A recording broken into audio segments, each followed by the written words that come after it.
The year is 2045. The place, the Republic of Ireland. An elite task force of the Irish Army has just returned home after completing an international assignment. But they're not the heroes they were a month ago. Now, haunted by their experiences in Afghanistan, they're hunted by the ghosts of their past. And for them, there's no escape from the psychological wounds that fester inside. When they received the call to arms, most of them had recently been discharged from the army after serving multiple tours in Afghanistan. While stationed there, they witnessed horrors that no one should ever see. They killed innocent people, and it ate away at their souls. Back home, they tried to pick up the pieces, but their nightmares followed them. And for these men, getting out of the army didn't mean getting out of the war. They'd received the news while on a night out celebrating their return. But the good times didn't last long. They were summoned back to active duty to protect the island of Ireland from a massive invasion force, unlike anything anyone could have imagined. Their country was being attacked, and they were the only ones capable of defending it. Despite the best efforts of their commanders, over the course of the next few days, more than 150,000 refugees flooded into Ireland, seeking asylum and food. With nowhere else to go, Ireland closed its borders, which made the invaders angry. They attacked the border crossings, but the Irish army held firm and fought back.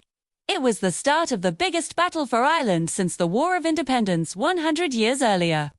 Now, as word spread about the impending doom, various militias began forming across the nation. Civilians who had never held a gun before, let alone fired one, were now taking it upon themselves to defend their communities. Among them was Conor Rogan, a former soldier. He'd served with the elite special forces of the Irish Army and had seen action in many dangerous places.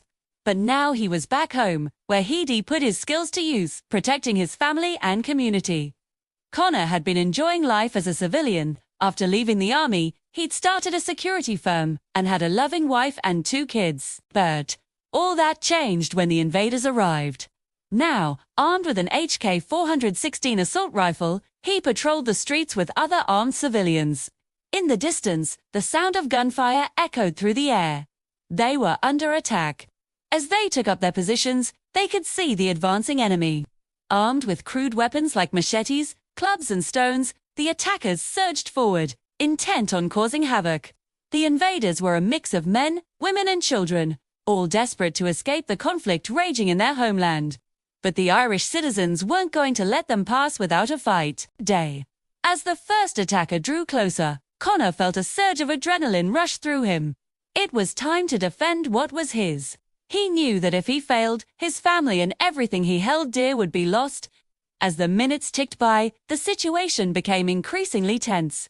The attackers were relentless, but the defenders stood their ground. Among them was Liam, a young man who'd never held a gun before, let alone fired one.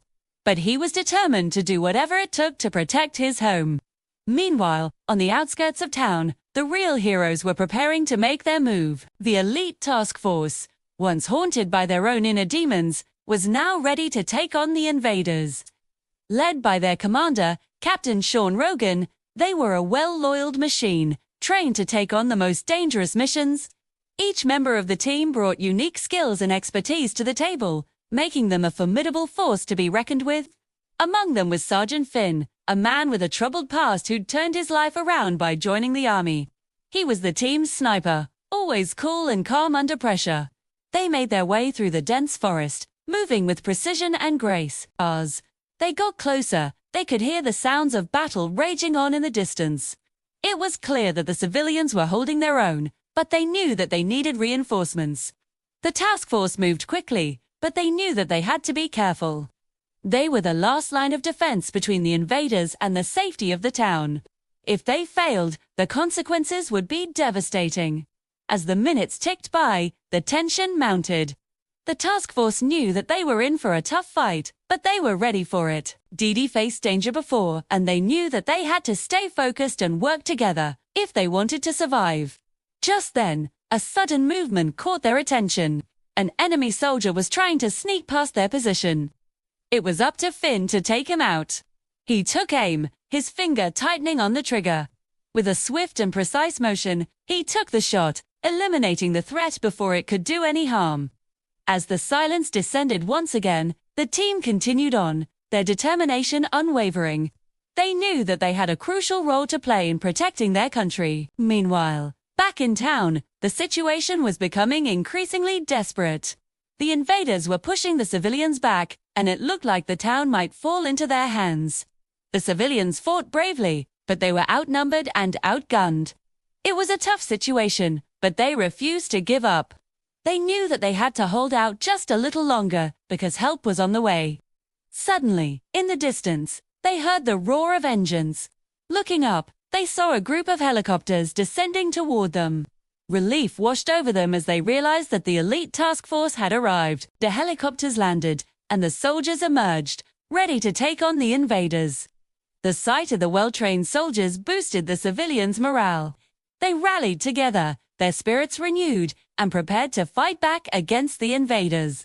With the arrival of the task force, the tide of battle began to turn. The soldiers moved in, taking strategic positions and engaging the enemy. Their movements were precise and efficient, and soon the invaders were on the run. People cheered as the soldiers drove the enemy back, giving them hope that everything would be all right. As the battle raged on, the task force worked tirelessly to protect the civilians. They cleared buildings, providing cover for those who had to flee their homes. They also provided medical assistance to the wounded, ensuring that everyone who could be saved would be given a chance. Despite the chaos and destruction around them, the soldiers remained focused on their mission, refusing to give up until every inch of the town was secured. In the end, the invaders were defeated, and the town was safe. The civilians emerged from their hiding places, their faces etched with a mixture of fear and relief. They looked to the soldiers as heroes, knowing that they owed them their lives. The soldiers, however, were humble in the face of the adulation. They had simply done their duty, and they knew that there were others who deserved recognition as well. As the sun began to set, casting long shadows across the town, the soldiers and civilians gathered together to celebrate their victory. There was a sense of community, of shared experience, that had been forged in the fires of battle. The soldiers knew that they would never forget this day, nor the bravery of the civilians who had stood by them. Among the soldiers, there was a quiet sense of pride. They had come together from different parts of the country, but they had fought as one, united in their purpose. They had proven that they were more than a match for the invaders, and they knew that they could rely on each other no matter what the future held. The experience had brought them closer together, and they knew that they would carry the bonds they had made for the rest of their lives. For the civilians, the victory was bittersweet. They had defended their homes and families, but they knew that the cost had been high. They had lost loved ones, their homes, and their sense of security. But they also gained something new, a sense of resilience, a knowledge that they could endure anything. They had shown that ordinary people could rise to extraordinary occasions, and they knew that they would never be the same again. And so, as the celebrations continued late into the night, the soldiers and civilians raised a toast to their victory, to their losses, and to the future that lay ahead of them. They knew that they had endured a great trial, but they also knew that they had emerged from it stronger and more united than ever before. They had defended their country and their way of life, and they knew that they would never give up. Just then, someone started playing a lively tune on a fiddle, and soon the crowd was dancing and singing along. The music filled the air, driving out the shadows of the past and replacing them with the promise of a brighter future. They had endured the darkness, and now they were ready to embrace the light.